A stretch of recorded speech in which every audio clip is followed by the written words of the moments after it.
My name is David Gallo. I'm the director of the AIFC Academy of Law.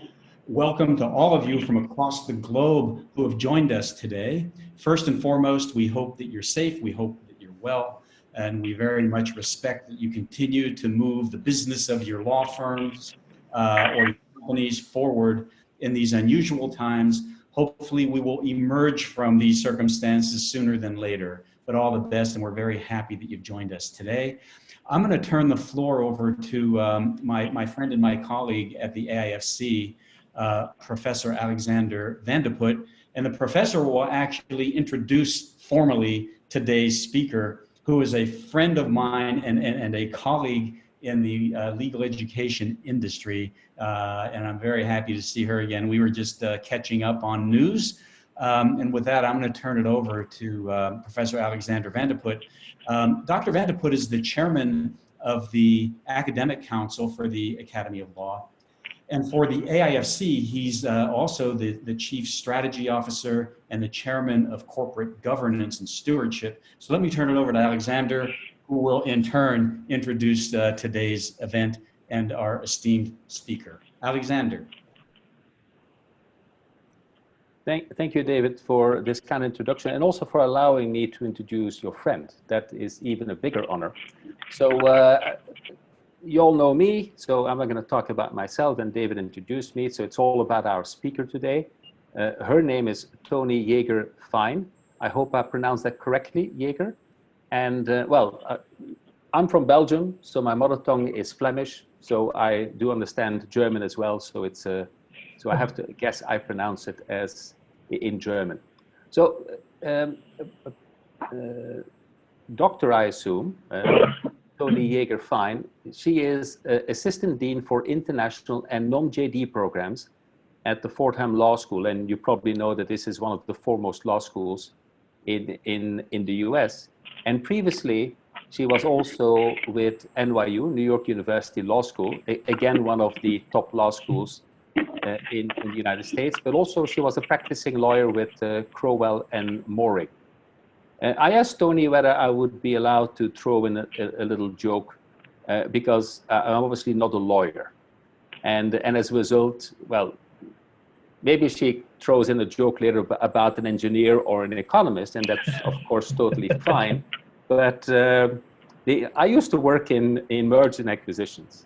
And we always said they're two necessary evils, lawyers and investment bankers. Sorry about that. So, but on a serious note, this is about becoming a lawyer, right? So, and of course, there are enormous opportunities to be a lawyer, and obviously lawyers add tremendous value in a variety of fields. So Toni is going to talk about becoming a lawyer, discovering and defining your professional persona. That should be very interesting. I won't be able to stay all the time because I have another call coming up, but I will be staying for the first half. And now let me hand over to Toni and for a very interesting talk on how to become a lawyer. Toni, to you. Thank you so much, Dr. Van de Putte. Thank you so much, Dr. Gallo. It's wonderful to see you again. And thanks to all of you for being with us. I guess for most of you it's evening. I know you're from many different places. For me it's morning. I think probably for most of you it's evening. I am going to share my screen if I can. Let me just see. I consider the day already a success because I've gotten on the Zoom call and I've managed to share my screen.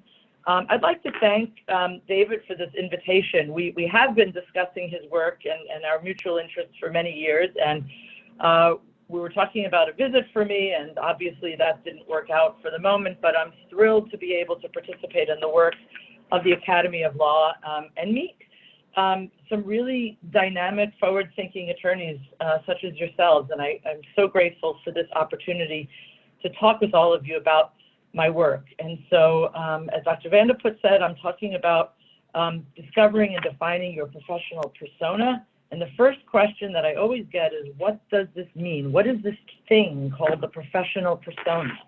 So I've come up with a working definition that I think will serve us well. It is a set of attitudes and behaviors that come to define each of us. beyond technical skills, beyond substantive knowledge. And in my view, it is these attitudes and behaviors that ultimately determine our success. Attitudes and behaviors. And I want to just make a few introductory remarks about this. First, I think that we tend to focus a lot, with good reason, on technical skills and substantive knowledge. And the reason that makes sense is because they're incredibly important to the practice of law. But I do tend to think that we tend to underestimate or undervalue or underinvest in these attitudes and behaviors that comprise the professional persona. And so one of the things I want to communicate today is how important I think these attitudes and behaviors are to how we develop as a professional. And my goal for this morning or this afternoon or this evening, wherever you are, is that each of you takes away one or two or three things in which you say, that really resonates with me, or that's something I want to think more about, or that's something I don't do as well as I could, or that's something I could focus on and improve. And I will consider it a success if each of you walks away with one or two or three things that you can really focus on. One of the things I really love about the legal professional persona is the control we have over it. In a world, and this world is at no point more pronounced than it is right now, in a world in which we may feel that we are out of control, that other people control us. We have obligations to our clients, to our supervisors, to our families, to the situation, this pandemic that we're all living through. We may feel that we don't have a lot of agency, that we don't have a lot of control. And one of the things I love about the professional persona is that it is something that each of us has complete control over.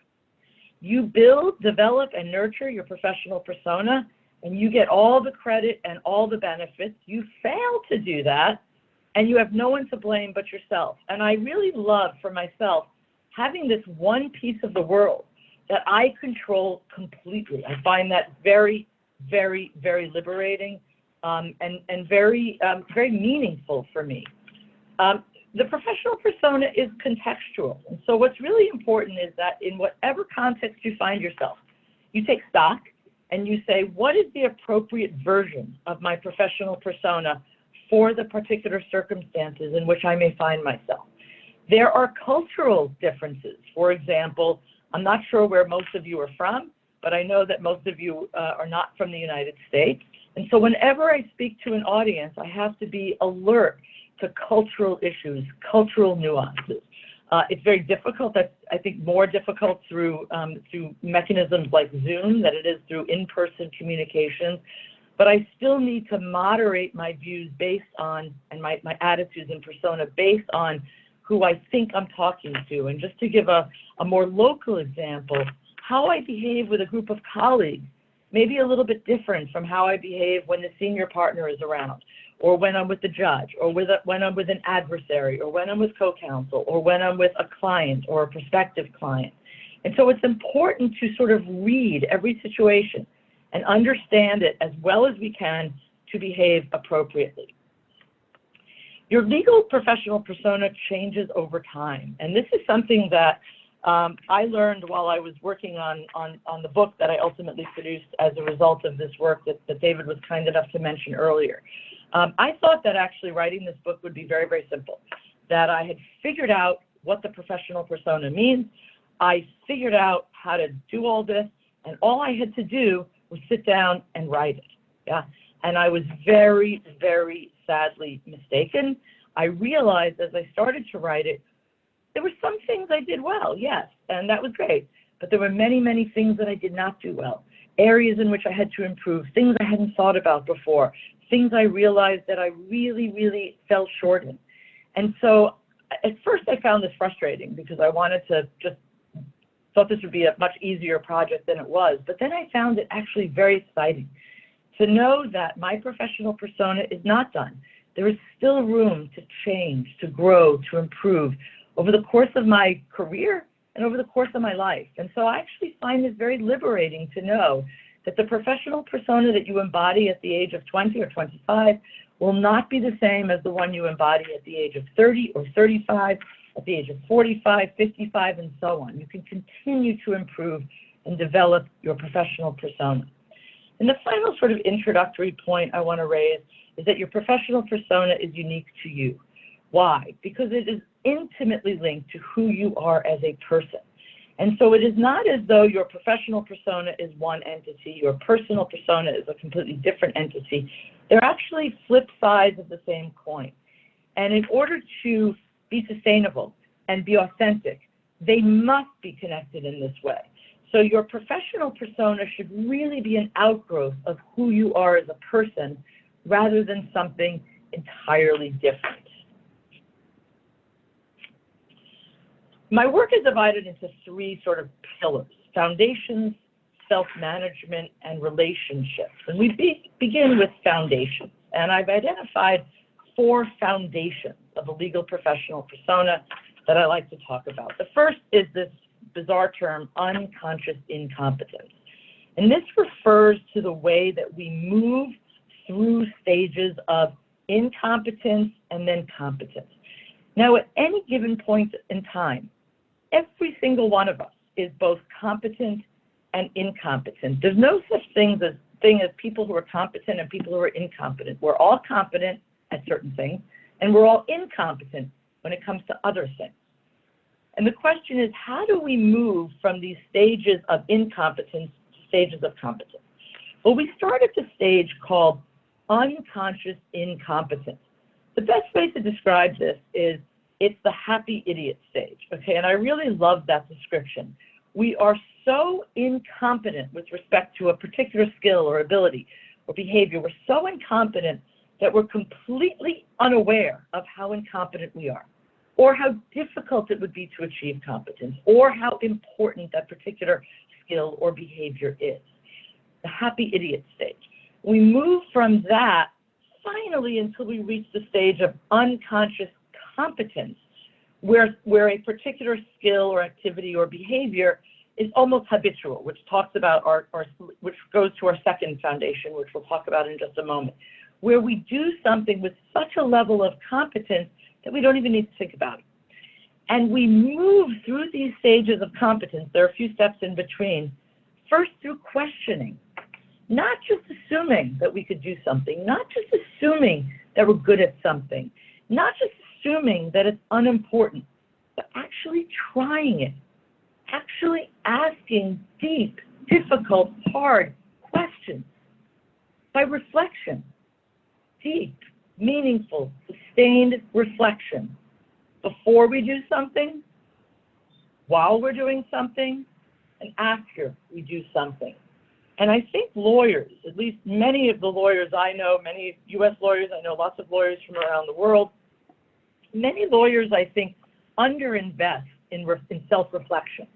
And I don't know if that's part a constitutional question of how we're made up, or a function of how busy we are, right? We finish a task and we've got 100 million other things to do, so we say, oh, that went well, and we move on to the next task. It is a very, very worthwhile investment to think back on what you did, again, in a deep, sustained, meaningful way. That was good, but I wonder how it could have been better. Or I think when I said X, that kind of changed the course of the conversation in a slightly negative way.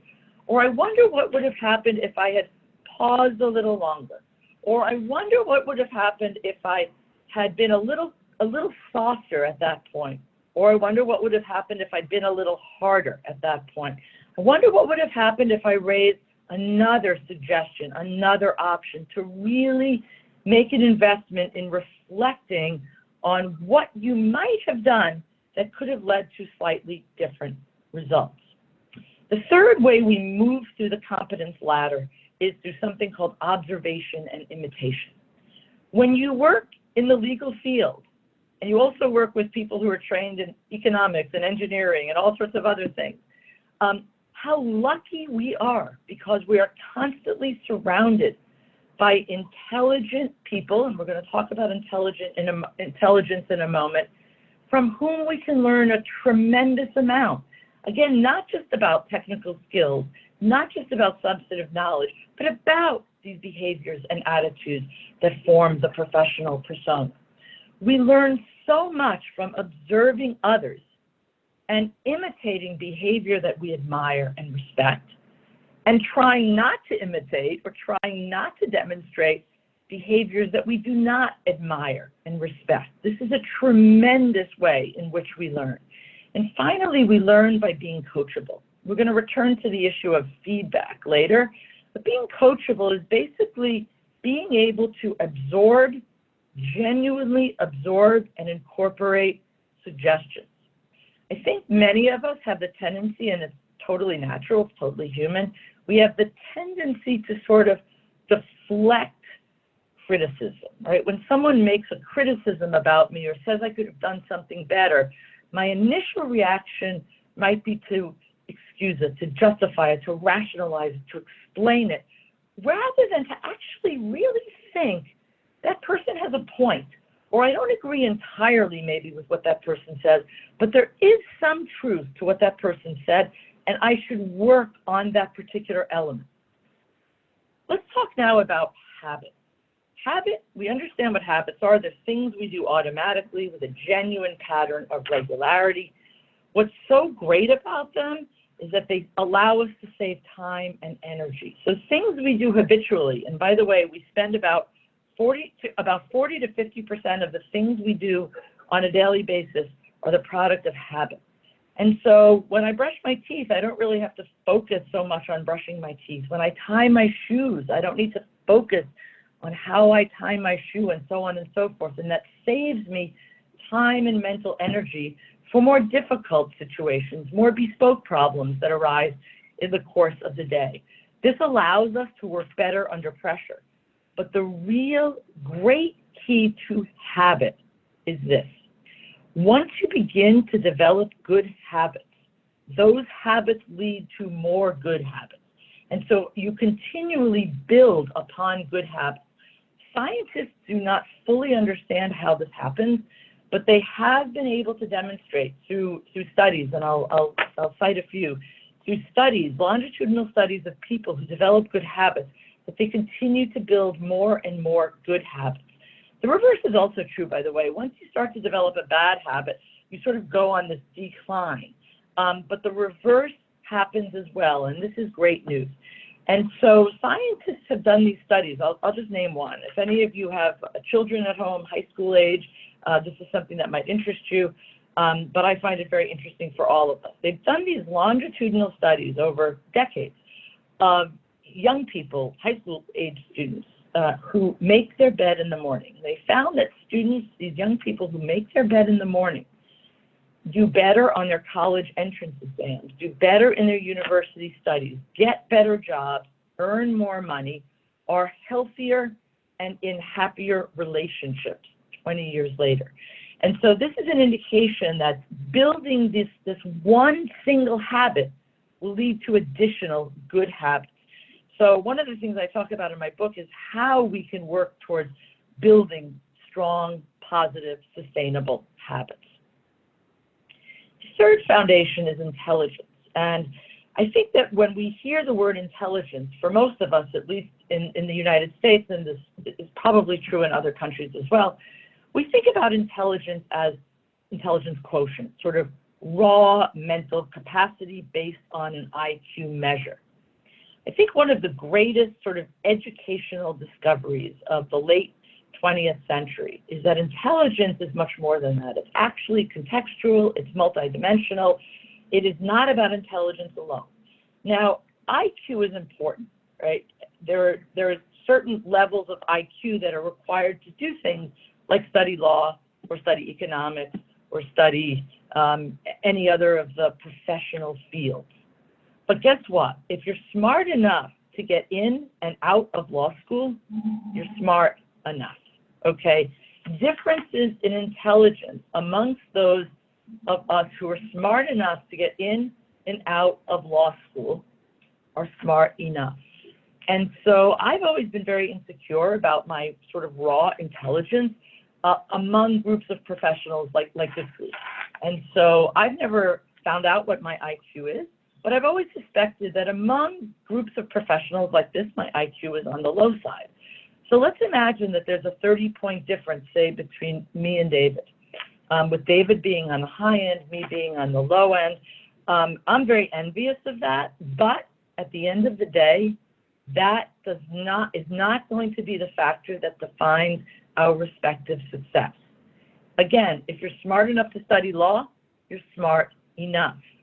What really matters, the real differentiators for success, are going to be emotional and social intelligence.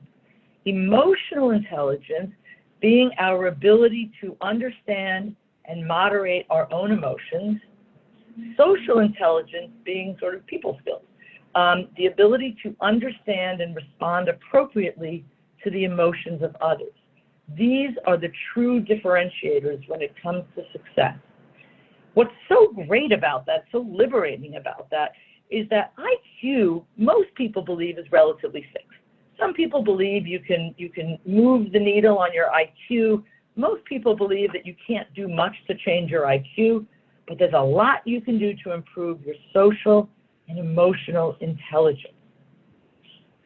Leadership. I like to talk about leadership as something that we all need to think about. I think when many of us hear the term leadership, we think of it as having to do with a certain position in an institution, a certain managerial role, a certain level of accomplishment within a field or within an organization. That's not how I like to think of leadership. I like to think of leadership as something that is for all, because I don't see it as being about a role or a position. I see it as being about a mindset or an orientation. And so all of us need to think about leadership. Sometimes when I'm in a group and I can see you all and I see the group is very young, when I start to talk about leadership, that's when people pick up their phones, that's when people go to the bathroom or get something to eat. Leadership is incredibly important. Think about David, for example, my friend David. Do you think he woke up one day and found himself in charge of this wonderful organization and said, oh, wow, I better figure out how to be a leader? No, of course not. That's not how it works. David got that position and the other positions he's held, very high positions, because he's a leader and he's been a leader his entire life. So what does it mean to be a leader? I think if you ask 5 people that question, you get 5 answers. If you ask 20 people, you perhaps get 18 or 19 or even 20 answers. I like to think of a leader as embodying 2 core principles. First, leaders are visionaries.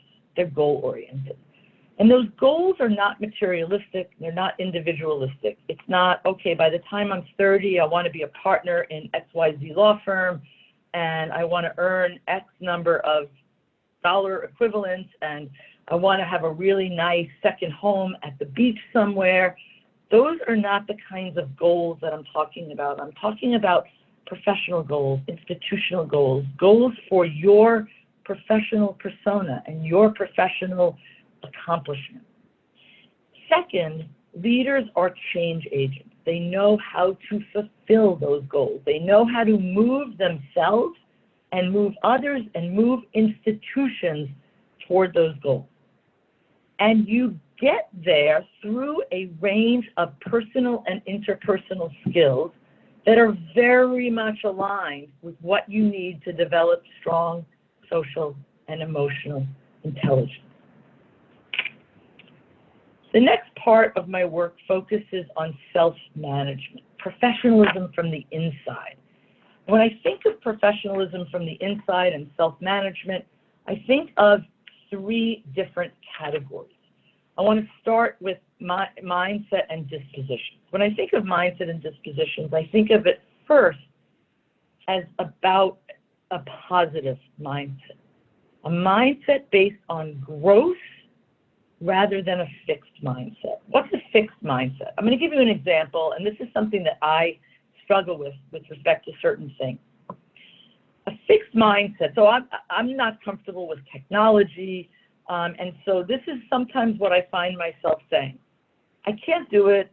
Could someone just please do it for me? This is beyond me. There's no way I'll ever be able to learn this. Well, you know what? The minute I've decided I cannot learn this is the minute I will never be able to learn it, okay? If you've convinced yourself that you cannot do something, you will never, ever be able to do it. That's just a fact. And so why would you inhabit this fixed mindset of, I can't do it, I can't grow, I can't be better? Instead, I might say something like this, which is much more growth-based. Technology is difficult for me. It's not something that comes naturally to me. I didn't use a computer until I was in my 30s. I'm always a little nervous around computers, but you know what? I've managed to do pretty well. I've learned some new things. I've learned how to use Zoom. I've learned how to do a PowerPoint. Learned how to use an Excel spreadsheet. I can learn whatever it is I'm struggling with now. I can do this. And the minute I open myself up to the possibility that I can do something, then I can do it. There's a fantastic quote, I believe it's from Henry Ford, and I want you to listen to this. Whether you think you can or you think you can't, you're right. So always, always have a growth-based mindset, because the opposite, the fixed mindset, means that you've given up on any hope of getting better. This is all very closely tied to optimism. Optimism looking backwards, optimism looking forward. How do we view our past experiences, and how does that inform our vision of the future? Are we pessimistic or are we optimistic? This is part of having a positive mindset, as is grit and resiliency. Grit, I like to think of as being stick-with-itness, okay? Day after day, week after week, month after month, year after year, get the job done. Stick with it. Resilience, I like to think of as falling down and not just getting up, but getting up bigger, better, faster, stronger. What this means is you don't just survive challenges and failures. You thrive on them. You get better because of them. You improve as a result of them. And part of the way to build resiliency, I think, is to make yourself comfortable in uncomfortable situations. Always put yourself in difficult, challenging situations. Get through them, and you will thus build a reservoir of knowledge and confidence that you can do things. I'm going to tell you a personal story. Just about this time last year, I did a Spartan race. I don't know if you know what a Spartan race is. I don't know if they're commonly held in other parts of the world, but it's a race. It's a short race. It's like, I don't know, 5K. It's on hilly terrain, but the really difficult part is you have to do these different obstacles along the way. You have to swim in this dirty water under a wall. You have to climb these giant fences. You have to jump over a fire pit. You have to crawl under barbed wire. You have to carry a bucket full of rocks. You could see that I'm not a young woman. I don't know if you could tell how small I am. I'm physically exceptionally weak, which is why when I finished this thing, I felt like I was the king of the universe. I felt like I could do anything. I felt like any project, any challenge you put my way, I will accomplish, because I got through this incredibly uncomfortable situation. And I always think back to this. Whenever I'm faced with something challenging or difficult, I always think, remember though, you did that Spartan race. If you can do that, you can do anything. Put yourselves in uncomfortable situations. It's about enthusiasm and passion for what you do. And it's about curiosity, going beyond the top 5 results on Google, looking deeper, asking questions. The second sort of element of mindset and disposition is about a commitment to excellence. It's about resourcefulness, using resources at your disposal, being diligent and dedicated, being self-disciplined and exercising willpower, being reliable and prepared. You always want to be the most reliable person at the table. You always want to be the most prepared person at the table. But at the same time, you want to be adaptable and you want to be flexible. And I have a personal story about this. This is not a flattering story. I'm a little bit embarrassed about this.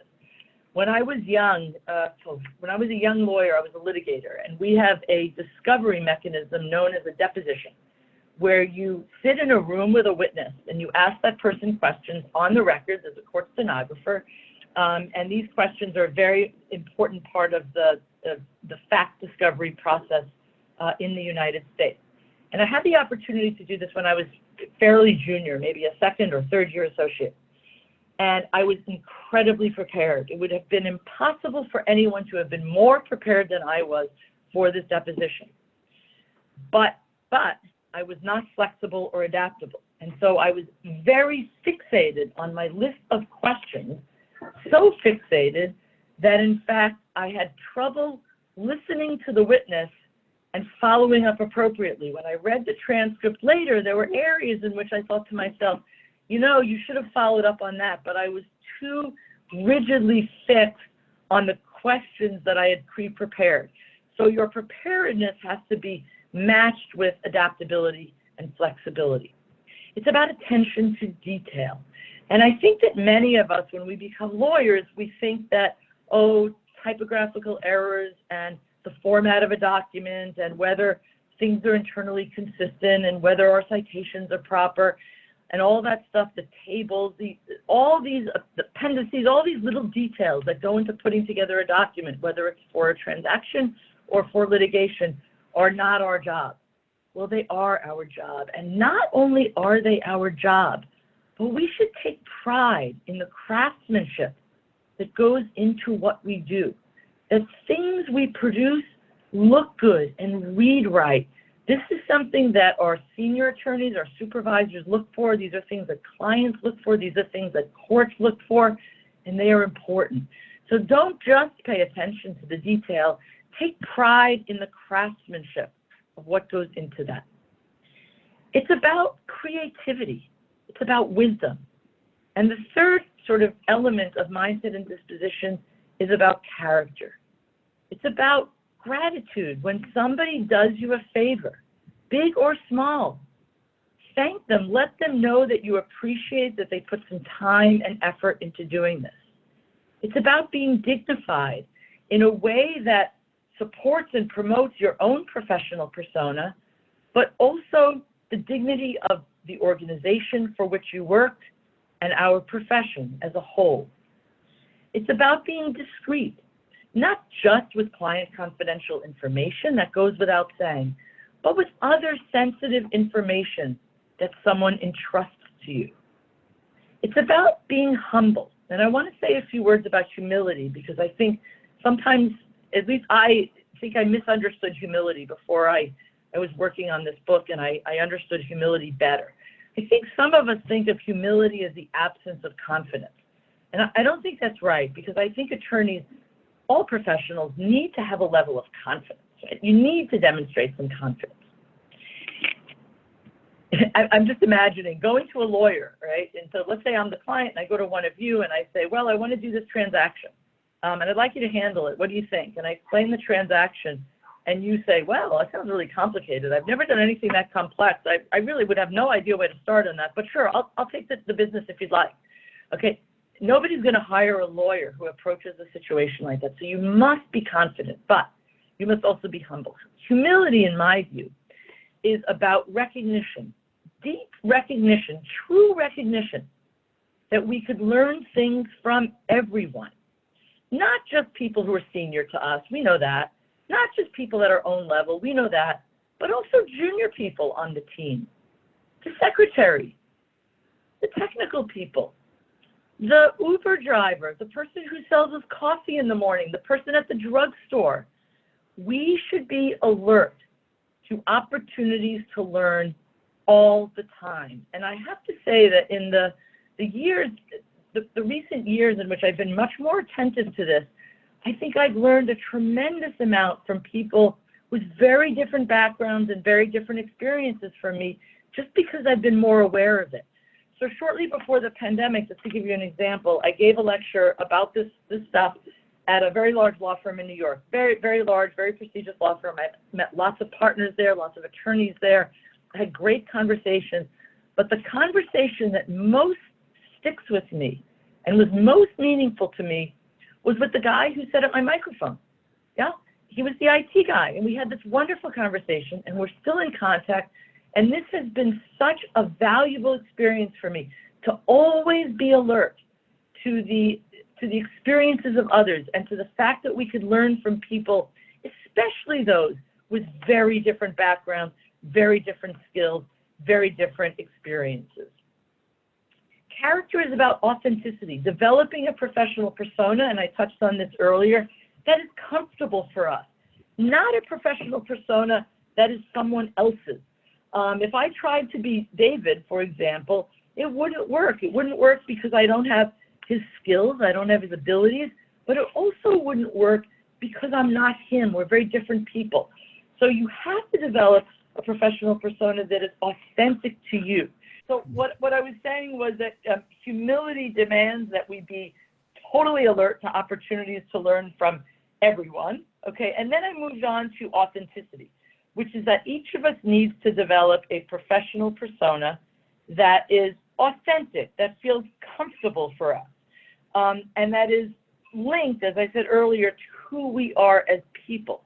And so the example I used about David when his ears perked up is I might look at David and say, wow, I want to embody David. I want to become David. I want to develop the professional persona of David. And I said, that won't work. It won't work because I don't have his skills and abilities. And it also won't work because David is a different person from me. And so each of us must develop a professional persona that is consistent with who we are, that is comfortable for us, that is based on an outgrowth of who we are as individuals. Character is also about integrity. It's about humor, and it's about elegance. So I like to give you an example of elegance or graciousness. About 2 years, I was introduced to a lawyer who graduated from the same undergraduate college as me. He was a few years younger than me. We never met at the university, but the Alumni Association put us in contact, and he's a very, very successful attorney. He's the chief legal officer for one of the very, very large publicly traded company located here in New York, and he was meeting me as a courtesy. And the morning, we were supposed to meet for lunch one day, and that morning his secretary wrote an email and said, sorry, Andrew's been called out of business on an emergency, out of town on an emergency. Let's reschedule for next week. We rescheduled, and I completely forgot about it. I look forward to going next week. Later that night, at about midnight, Andrew wrote to me personally. Now remember, I had not met him. He owed me nothing. He was meeting me just as a courtesy.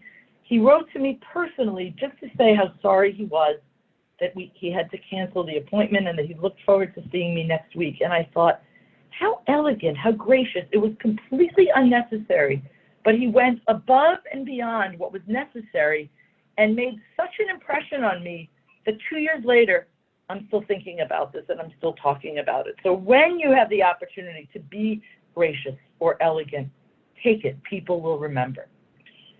I want to say just a few words about time management, and I think this is something that we all struggle with. If anyone has discovered the secrets of time management, I would be very happy to talk to you after this presentation and learn. There may be cultural differences with respect to timeliness, for example.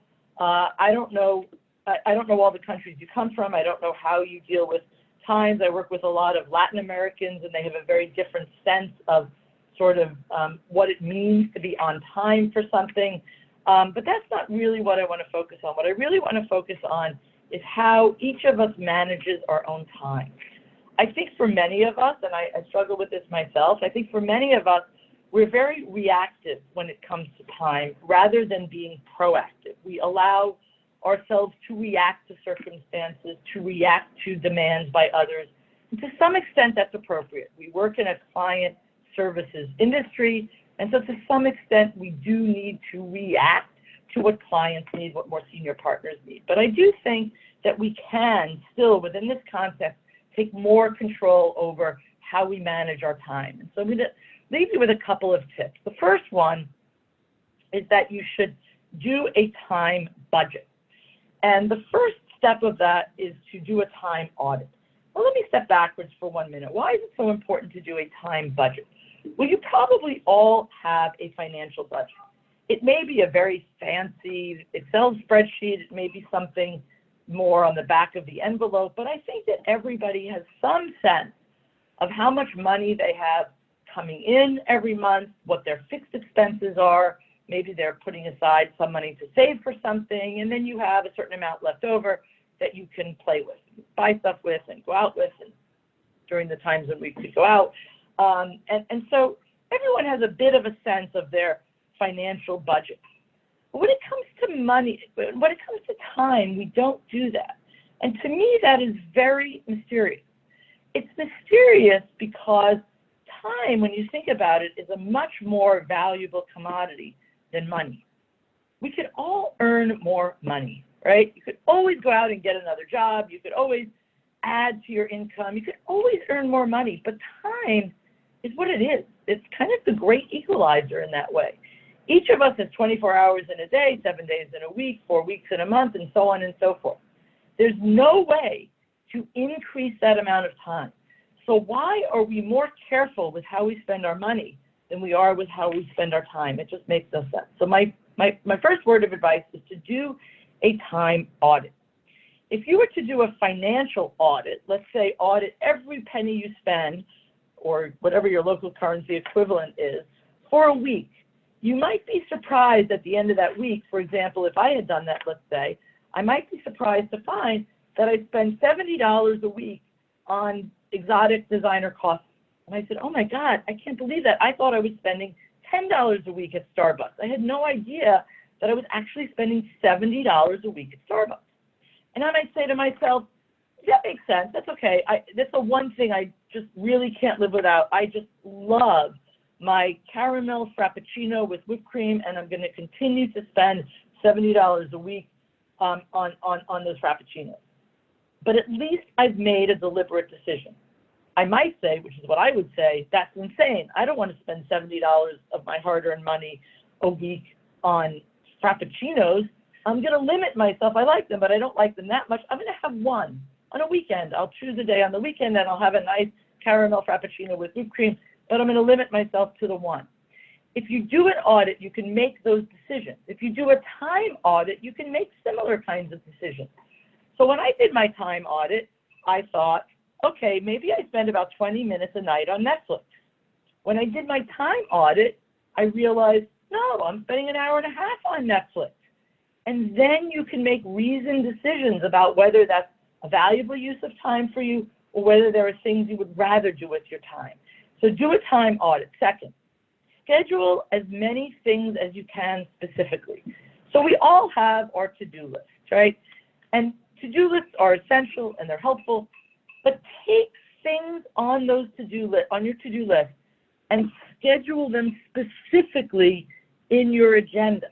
So rather than just having on your to-do list that you need to review XYZ contract, put on your agenda from 2 o'clock to 3 o'clock today, I'm going to review XYZ contract. It has been proven that the more specifically you schedule things into your agenda, the more likely they are to occur. Okay, you're much more likely to do them if they're in your agenda. It's a psychological thing of, oh, at 9 o'clock I have a meeting, and at 10 o'clock I review this contract. Okay, so you do it. Now again, we have to be adaptable, we have to be flexible.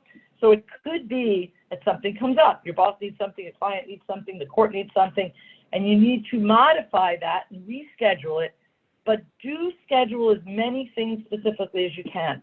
One thing that I do is I schedule things specifically for the very early morning hours. I like to get up early, and I like to get work done when I get up. I make a cup of coffee, and I sit and I get work done. And I find that it's a very, very good time to work on specific things because I'm much less likely to be interrupted with an emergency at, say, 5 o'clock in the morning than I would be at 10 in the morning. And so I think about those things when I schedule specific things. When you do schedule, beware something that's called the planning fallacy, the planning fallacy. The planning fallacy basically says this: if you think that contract review is going to take you 1 hour, you're probably underestimating the amount of time. It will probably take 2 hours. So plan extra time. This is particularly true when you're more junior. I think it's much harder to assess the amount of time that something will take you. Plan extra time, just so you have that built-in cushion. And if you finish earlier, you could always find something to do. My third or fourth piece of advice is to avoid procrastination. I think that for legal professionals and other professionals, we procrastinate primarily because we have anxiety about a particular project. I know that for me, I'm not a person who likes to do things at the last minute. I like to have things done weeks and weeks in advance whenever that's possible. Obviously, it's not always possible, but when I can, I like to do that. When I procrastinate, I know exactly why I'm procrastinating. I'm procrastinating because that particular project seems really big, seems scary, seems undoable, seems frightening in some way. So one of the things I like to do is break it down. So when I was writing this book, I would have in my agenda, write book. Well, that was pretty intimidating, and it didn't work so well because I thought, write book? I can't just write a book on a Tuesday afternoon. That's crazy. Then I realized, break it down. So rather than saying, write book, I put in my agenda, write section on time management. Write section on time management. That I can sit down and do. And so rather than put in your agenda, work on $3 billion XYZ deal, put down, say, work on labor and employment provisions in $3 billion XYZ deal. Break it down into individual components that seem much more achievable and much less intimidating. I want to say just a few words about well-being now, the third element of self-management. And well-being is something that at least I think of as being multidimensional. It's not just physical wellness, but also emotional and mental health, personal satisfaction, growth by doing challenging and intellectually interesting, creative activities, spirituality, which can be religious but does not have to be, just a sense of meaningfulness and purpose in life, and finally the social need that we all have to be connected, and I think we've all been challenged with that in recent months. Look, this matters, and it matters, of course, for the individual, the family, the community case, but it also matters for our competence. Organizations care a lot about employee well-being. And I don't know if you're seeing that yet in your countries. I'm sure that in some of your countries, again, I don't know where you're all from, you are seeing that companies, major law firms even, are building wellness and well-being programs. Why are they doing that? Well, they're doing that in part because it's the right thing to do. It's nice. It's a benefit to employees to offer gym memberships and yoga sessions and other things related to well-being. But they're also doing it because there's a very important, meaningful, substantial business case to be made for employee well-being. It relates to emotional contagion. If you've ever worked in an organization, and I have, where everybody was unhappy, it spread very, very quickly. When I started at this particular place, I was happy. I was really, really excited. It was a great position. But everybody was so miserable that I became miserable too, and these things spread very quickly. Well-being also spreads. It's the opposite kind of emotional contagion. And so if you can keep your employees happy, that is a sense, an aura that will spread throughout the organization. This, in turn, will contribute to talent retention. If you're working at a firm or a company, you want to keep that job, if you're happy, and they want to keep you. Why? Because it's a substantial investment, as some of you may know, to recruit, hire, onboard, and train talent. They want to maintain you because they've made that investment, and clients have also invested in you. And so nobody wants well-performing lawyers to leave. And finally, there's an important business case for well-being because your competence is tied very, very closely to your well-being. There have been studies in the United States, perhaps elsewhere as well, but in the United States, studies show that when there is a claim of malfeasance or malpractice against a lawyer, it is almost always tied to something going on in that lawyer's life. She was drinking, he was using drugs, she was depressed, he wasn't sleeping, something going on in the lawyer's life. So your competence is directly related to your well-being. So what do you do? Well, first of all, let me say this. In the U.S., and I hope this is happening in other parts of the world, I don't know, but I very much hope so. In the U.S., it's become okay to talk about these things, and it's also been encouraged to talk about these things.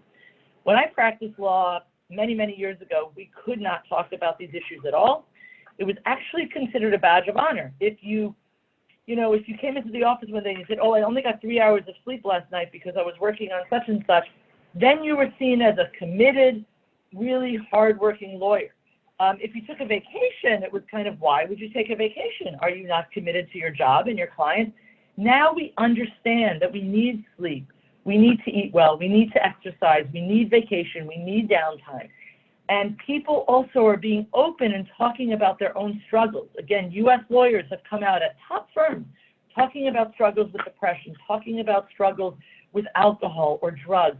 And so this is a wonderful development, along with the notion that there are now confidential resources, both inside firms and through bar associations and other organizations, to help lawyers who are struggling.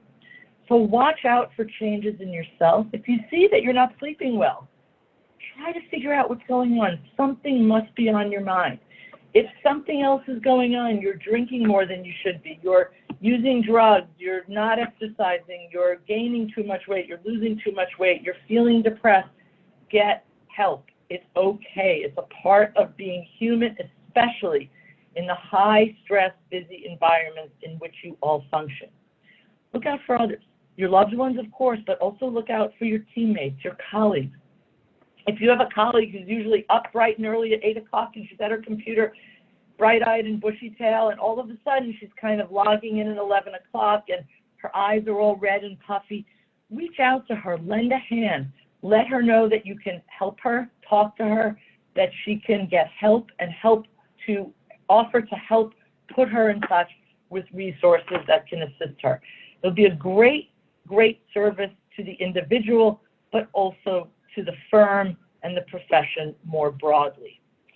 I want to move on now to relationships, professionalism with the outside, and this is the third pillar. And I want to start by talking about working with others, including basics like civility. I think at least in this part of the world, I can't speak for in your parts of the world, but in this part of the world, most people think of lawyers as jerks, right? Not lawyers, of course, but we're kind of jerks, right?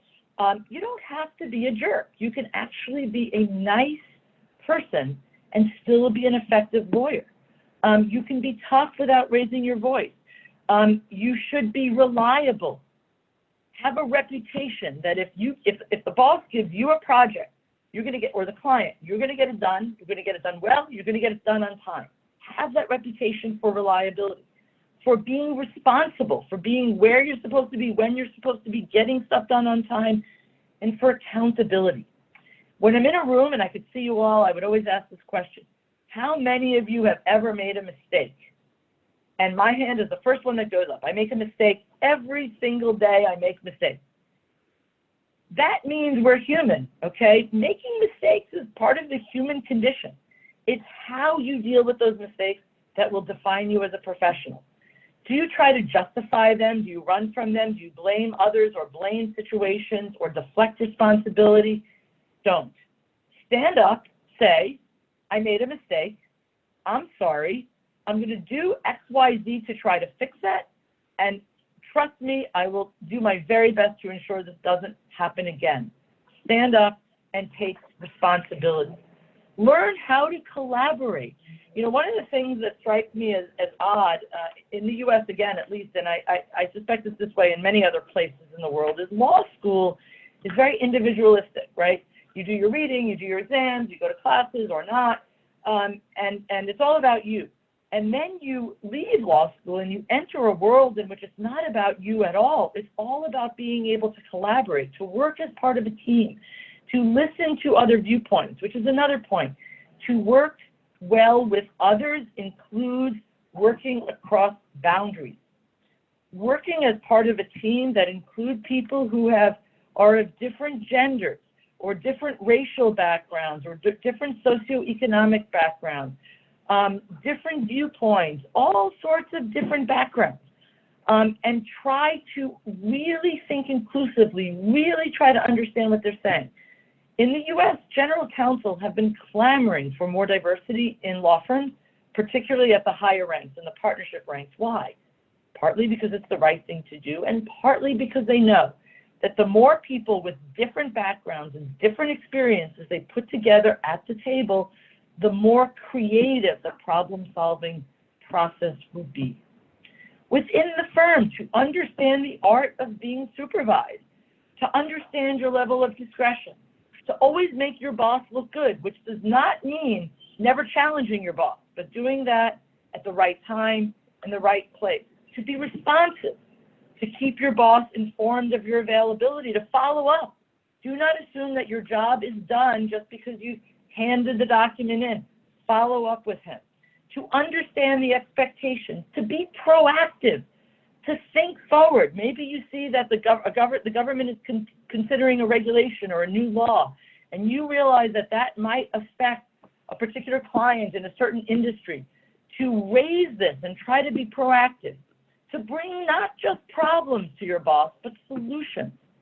Not just questions, but answers, to really do the hard work of thinking through things, and to accept feedback as an opportunity. So again, we talked about being coachable early on. Feedback is something that nobody really likes, and our instinct, again, is always to sort of deflect, to rationalize, to justify criticism.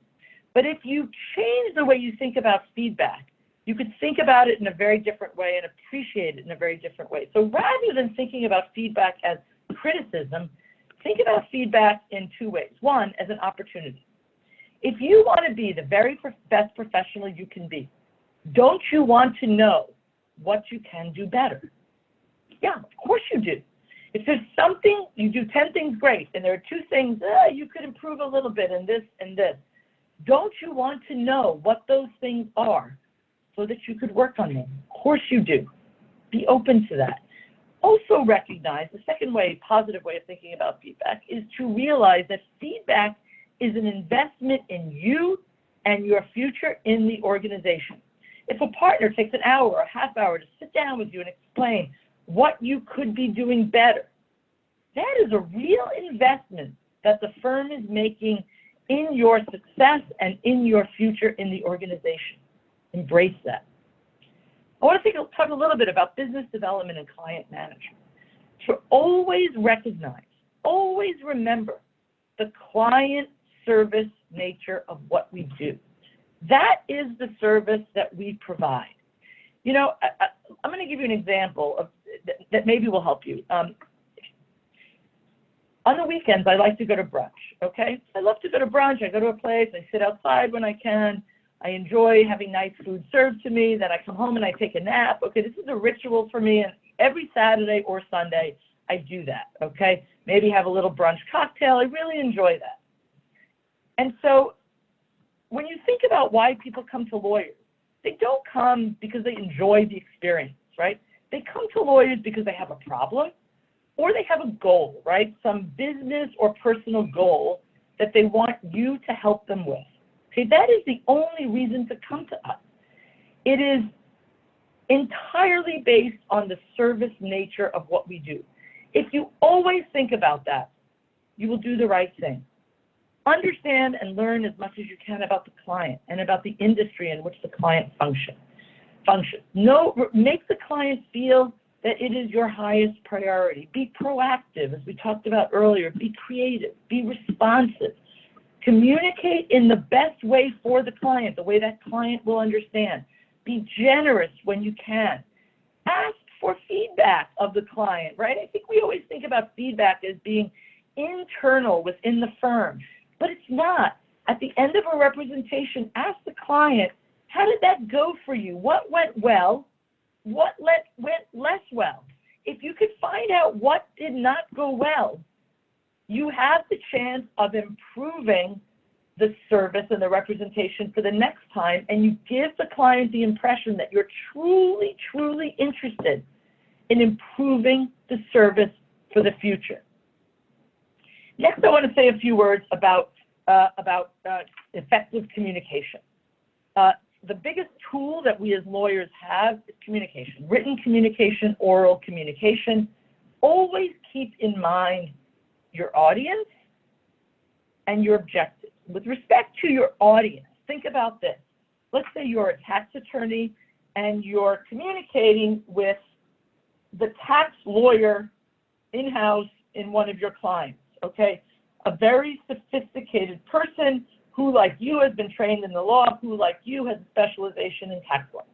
You could speak to that person at a very, very high level, whereas if you're representing, maybe you're doing a pro bono representation of an indigent person who has some tax issue, that the way you communicate with that person will be somewhat different. So always keep in mind your communication always should be guided both by your audience and your objectives.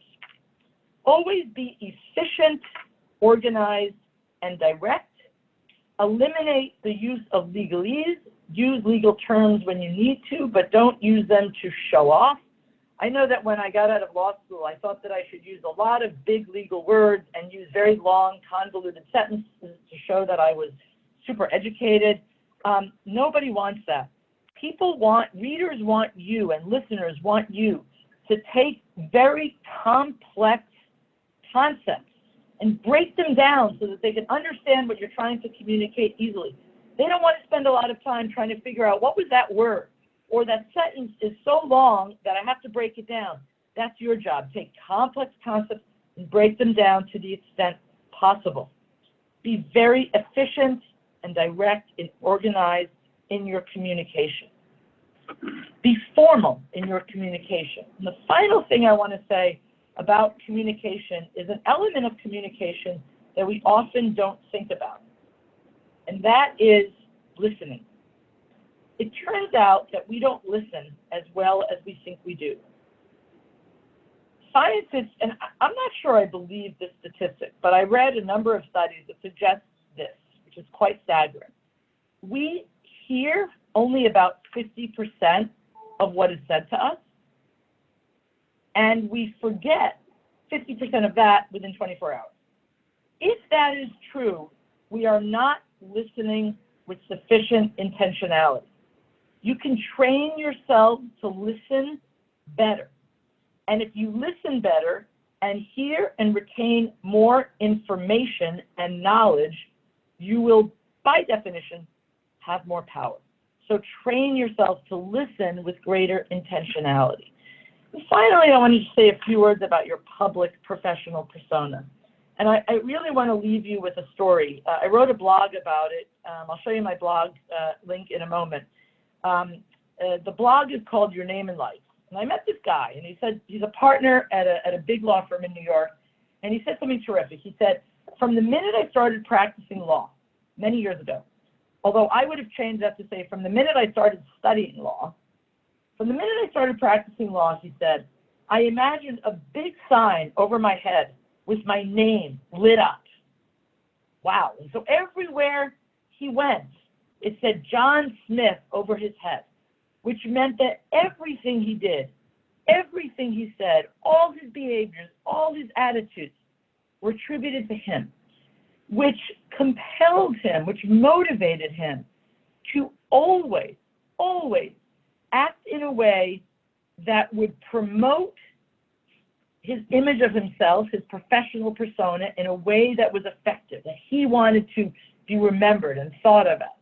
And it also meant that he promoted his law firm or his company in this way, that he was carrying around not just his name, but the name of his law firm and also the dignity of our profession. And so always think about that as you decide to act, as you behave, that your professional persona is at stake. I'm going to leave you with my thanks.